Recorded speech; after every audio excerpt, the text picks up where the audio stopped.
Okay, it's time for a bit of fun. I've got more colours than I'd ever use, mainly, and I'm going to do a palette knife artwork. It's a percentage game.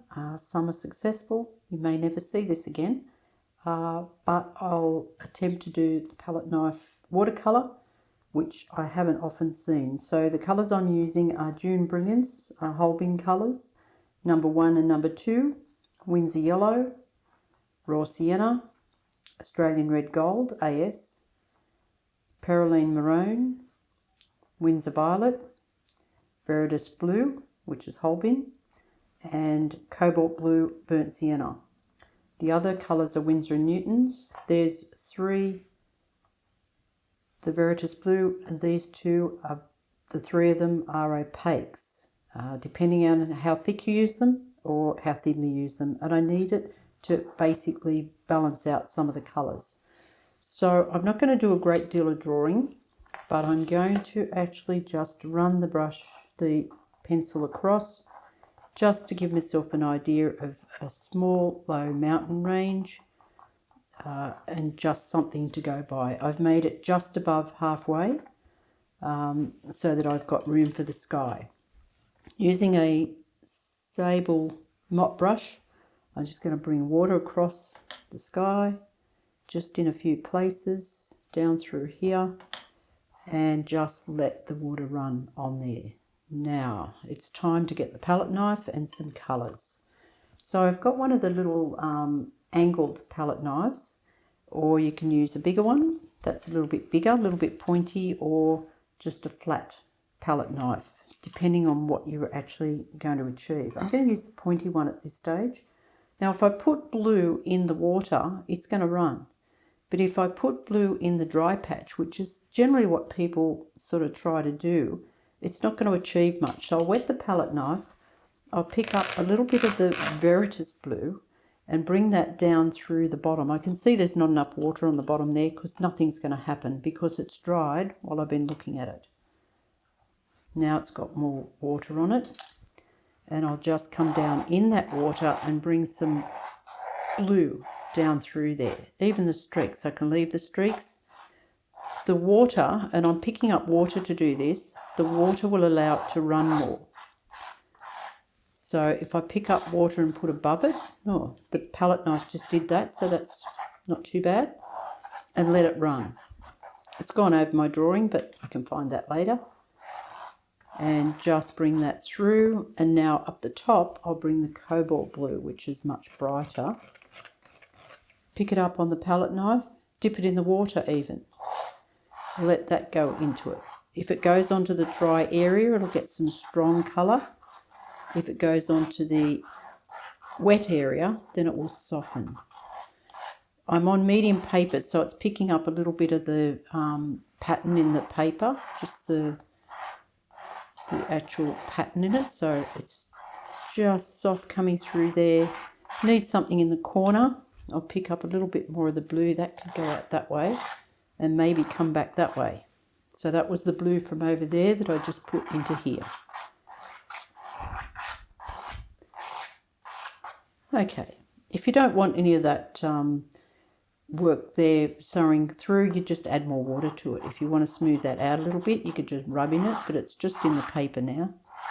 So it's got some white through there. I've got a blob of water in the middle. I'll just take that out. There's a little bit of white over here, and there's streaks through the sky. Do I want to do that up there? I possibly could, but is it worth it? Probably not. Just going to take it off the edges of the paper.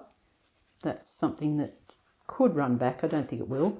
If it run back, it's going to cause cauliflowers anyway, but that won't matter so much. All right, so we're going to go down to lower ground now because that's very wet. And if I do the mountains now, they're going to go up in the sky. So I'll come down a bit lower and I'll start going into a darker sort of a colour for the middle ground, which will be in some of the colours that are probably burnt sienna, a little bit of raw sienna. And I'm picking that up on the side of the palette knife, a little bit of water, that'll make it go on there a little bit better. And I'll put a little bit of blue in it, and that'll make like a dirty sort of a greeny colour. See what I've got. That'll go into this area through there. I haven't wet the paper. If I wet the paper, I can wet it even with the palette knife, and that will do something as well. That will give me a different pattern. That's just going to be down through there. It's a bit bright for up the background here, so I'm just going to put some of the Veritas blue in it, which is the opaque, which will sort of come into that and quieten it down a bit. So I've got all sorts of colours going on up there now. Drag it down, let it do its own thing. You can drag back the other way. That turned out blue. So if I put a little bit of the June Brilliance, this is the lighter colour, I can lighten that back. So I've got a bit of control over what colours are happening. So now I've got a light side, obviously. A little bit of water. Continue on. Don't want this to have too much of an edge in it. I can actually wet the paper. You can actually wet your paper if you want to. But I'm not painting with the brush. I'm using the palette knife for the whole application of the paint. That looks quite good through there. Don't mind the colours. Bring it down. Light over this side apparently. That's what's happened all by itself because that's where I put the June Brilliance. I could put a little bit more raw sienna in here just to get a little bit more colour over here. I had some brown just to blend those colours together. It's not blending much here, but I've still got the mountains to go, remember? And so I've got some colours in behind here, and now I'll be moving forward into just some really soft colours before I come to the front. So I'm just wetting that with the palette knife. I'm just going to make a light green. I want that blue to be clean later for the mountains. Now I've got a green. I've got Winsor yellow in it now, so I've just got the two colours on the palette knife. I'll actually start over here and see what colour I've got. I've got quite a bright green. So that can come down through there to start with. Just keep brushing it across the palette, across the actual paper I meant to say. And so now I've got some green coming in there. And so now I've got all sorts of colours on the paper. Now I can start to play in it. I can actually get something of hills or bits and pieces in through here by coming behind it. I won't come on it, I'll come behind it. I've got a little bit of blue. If I come down there, I'll get something of a hill down behind. Just a little bit of something coming in. I've got that happening there, but I've still got the mountains to come in behind. So for me to create anything, I come behind to actually create it. I'll go into Australian Red Gold and come in behind here to create another edge. So I'll come in behind there. That'll get me something in behind there. It's actually made a line in through there, and I can keep adding in through here to get myself some landform. That'll just come into that area there. And so now I've created something. I don't know what it's going to be eventually. Just take the back edge out of the paint so I don't see that. But that's how I'll actually find areas through there. I'll go a little bit into the green with a little bit of the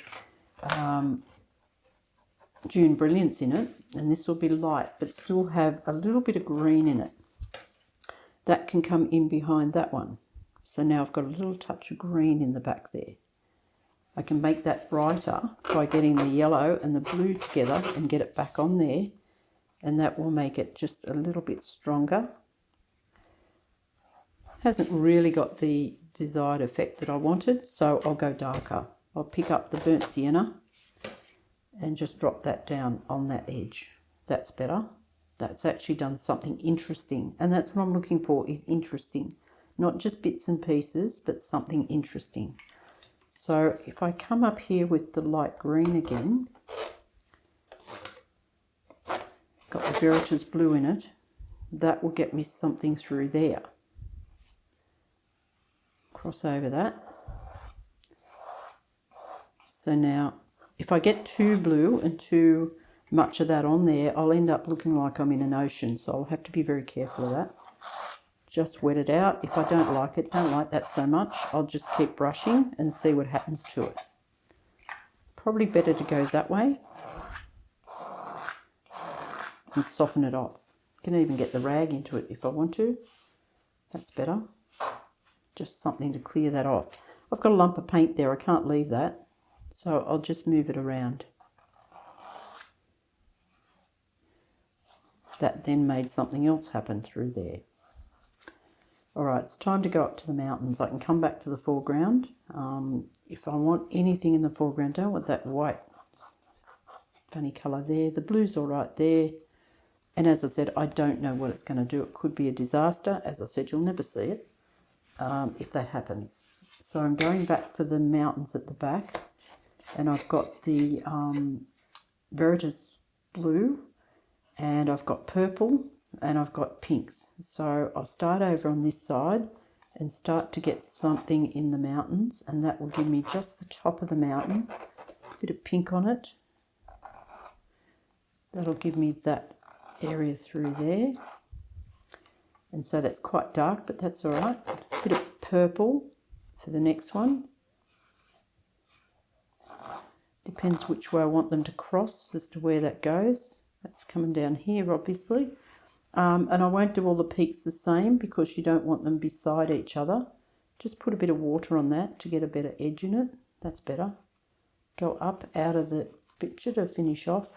I don't want it to look like it's just coming away at the bottom of it. Okay, so I'm still working in those colours. I've got the pink and the Pallate maroon and purple together. That should be interesting. That can go over here. I'll leave that. Whatever happened there could be interesting later. I could just get the line down through that if it would happen. There's the line and leave it. Now it's going up in the sky. That's not a bad thing. As it dries, I could come back and get that to have another edge on it. Would be higher, but that's all right.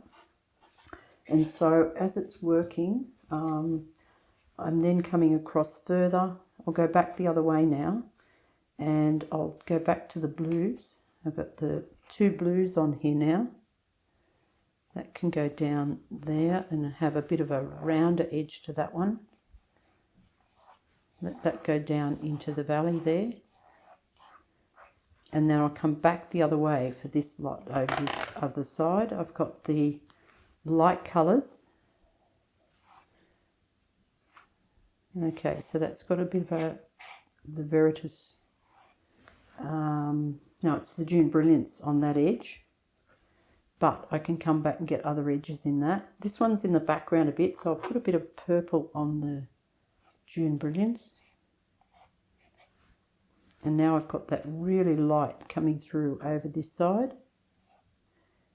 I need to straighten out a bit, stop it having all the peaks and have it having not a peak, but something different than a peak.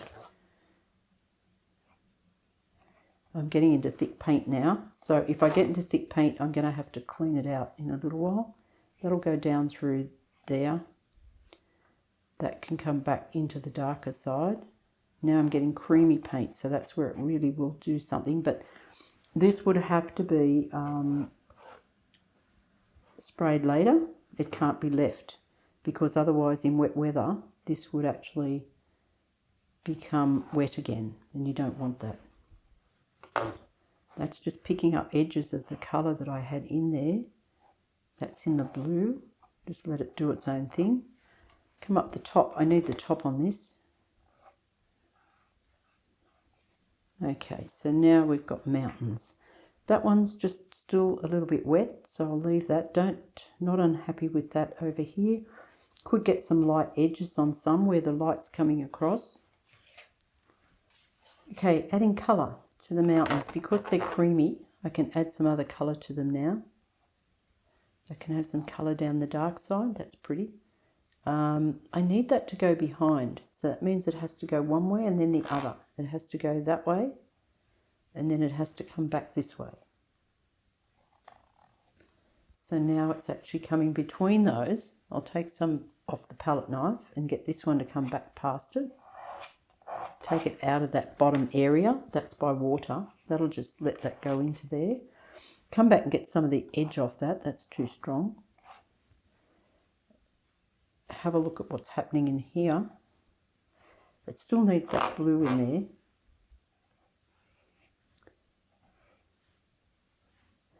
Looks like we're starting to get Kilimanjaro. Huge mountains. Don't like this one here that's got damp. And so I've got blue now. Put the blue over. It's got a better peak on it now. I need to have a look along and see what I've created.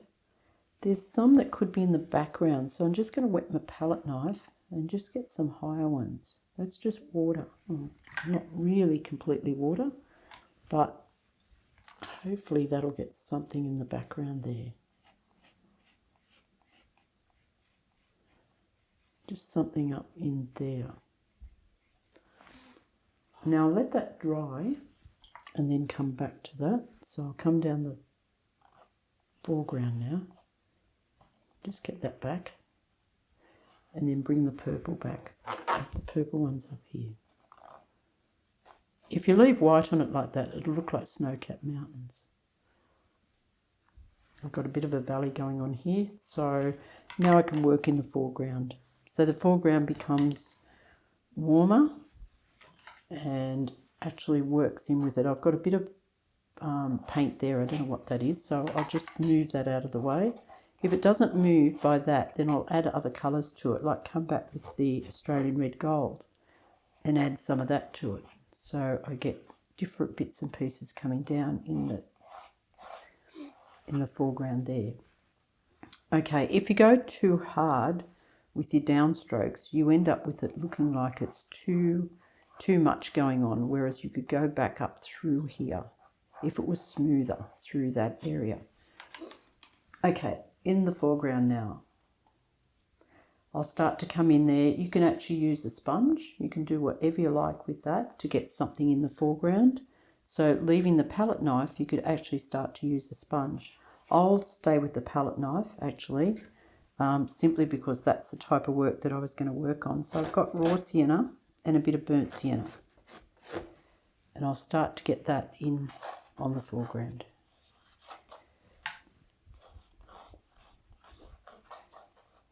Bit of stuff going on here. Just let it go in there and let it do its own thing.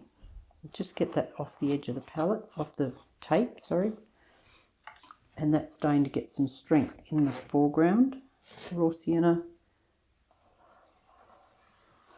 That'll just give me some land, something that's there rather than nothing happening. It gets lighter, so I'm going to the June Brilliance now over this side. So that's just got something on there. And so that starts to get a landform. Just take that out. Could probably come in with some of the red down there. Just get something in the red in the corner. And I'll balance it out by bringing some red through this side of it. So that I'll wet the palette knife and just put that in through there so that it's got the red coming through. As I said, if you get too much of that scrape of the paper, that's all you'll see eventually is just that mark, this mark here I'm talking about. But I'm going to leave that, take that away. And now we have to sort of look at what is created.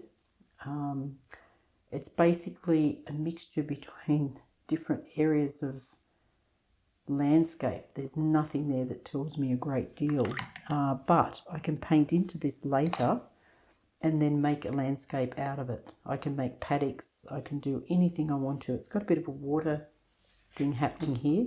That may not be a bad thing. I could let that come down and let it go through. There's water coming off the edge of the paper as well. It's got from the actual water container.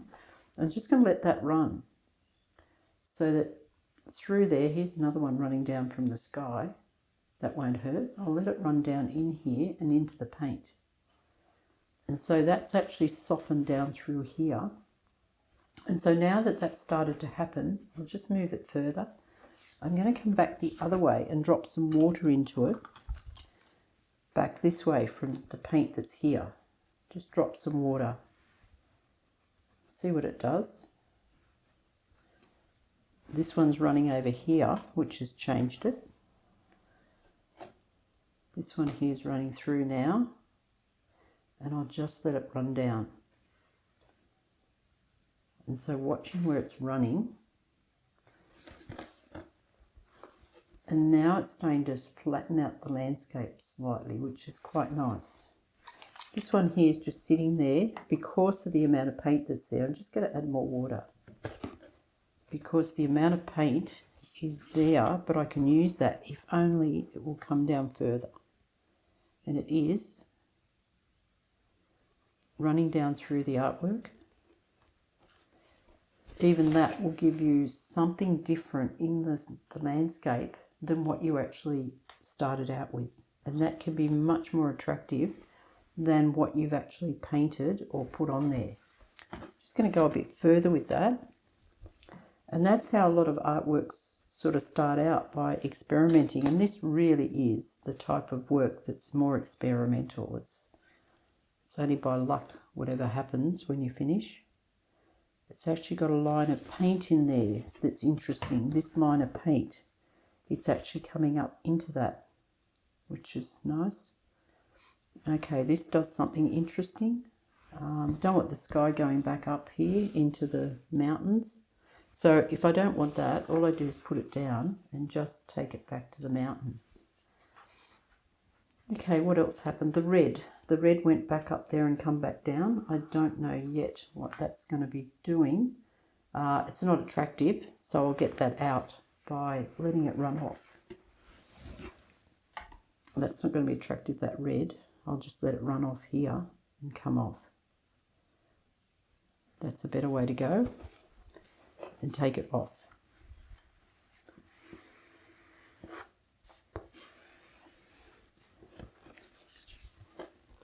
Now, I'll let that dry, but I'll angle it down to let it dry so it can do its own thing and come down there, and I won't know until I come back and see what's happened. But I'd much rather that look than where it's a little bit thick and that up here. Maybe the part that come down through the sky would be better off if it had a run through there, but it's still got water there, so I'm just going to leave that to dry now. Decided to paint into this while it's wet for the simple reason that there's lots of places that this is running. It really would be good to get something to happen and let that run into that paint. And so everywhere I can find areas where it's actually running, not so much up the back. If I went up the back, I'd have to get a lot lighter. So I'm just going to find areas that I could just simply get areas coming through, possibly coming down to here, just with taller and smaller trees. So now it's starting to do something with the landscape, that you can see that it's starting to get edges, it's starting to get areas. It's still dry there, so if I wanted to do something there, I could actually wet it and start to work into that as well. Possibly still, I could still get through here, as long as it's on that even area, and it's going to get lighter because that paint has the opaque paint in it, so it's going to get lighter as it goes out. That brings up these areas of colour, which ends up looking really, really lovely. That you've got something that you can look at. You can actually bring trunks down further onto that area. So you get taller trees that are up here would come down further on that land, so that you end up forming its own artwork and own landscape. It can still come through here. That's still wet. Stop and start. Don't just do the whole thing. This side's going to remain the same actually because it's dry over there. So it just, it is what it is. And so now I can work my way back through here. If I could come back through flat somewhere there, maybe through there, just a little bit through there. I can change colours as well, get some other colours coming through. But you'll end up getting bits that will do something with the landscape, that you'll get something happening. These are all coming back the one way. I possibly could get something coming back the opposite way by coming through there, but there's such a nice area of colour. So you sort of got to get to the point where, and I know a lot of people say, they always say they're not happy with their work. But there comes a time where you've got to sort of stop and look at it and see what you can see in the artwork. And that may take time. It may not be something that you can just do straight away. It could be the fact that I need to change that. I need to do something with that and introduce the purple or the pink down through here to get that to come back into the artwork. Down through there, if I actually did that, that would bring that back into the flow of that. Instead of it just coming down each way, it then changes it, and then it could come back over this way and come out of the picture. What did I actually achieve out of that? I've actually got another landform, but I've got a back line on it. So if I just damp my brush and push it up, that will actually take that line out of it and make it look like it come down into there on purpose. Maybe not. Some of these other colours can come into that as well. Some of the browns, something else to relate it to the rest of the artwork. I've got burnt sienna now. I'm just going to drop some burnt sienna down that. And because it's in the opaque paint, it's going to lighten it. It's not going to be overwhelming in that colour. It's just going to come down behind. But I want this edge here to be quite strong. It might want to come back through that area there, but I can let it come back through there if I pick up the burnt sienna and let it come back. And so that'll come down into there as well. So I'm going to pause it at that stage, and I'll leave it up somewhere and have a great look and see exactly what I've created. When this artwork's dried, you can see what the results there are, but to me it's got confusion, a lot of confusion in the artwork. But if I actually move it up and take away that sky at the top, I think that's a much better perspective of the artwork. So when I do an artwork, I never actually consider the whole artwork to be the artwork. Then a frame's put round it and we look at different sections of the artwork to see what's effective and what's not. Now this artwork would be sprayed with a fixative, a matte spray, simply because if it was wet weather, this would get wet again. And also the other thing I've done previously is actually put a coat of Liquitex over it, and it brings up the colours even brighter than what they are. But I think that's a much better perspective of the artwork. I hope you've enjoyed that.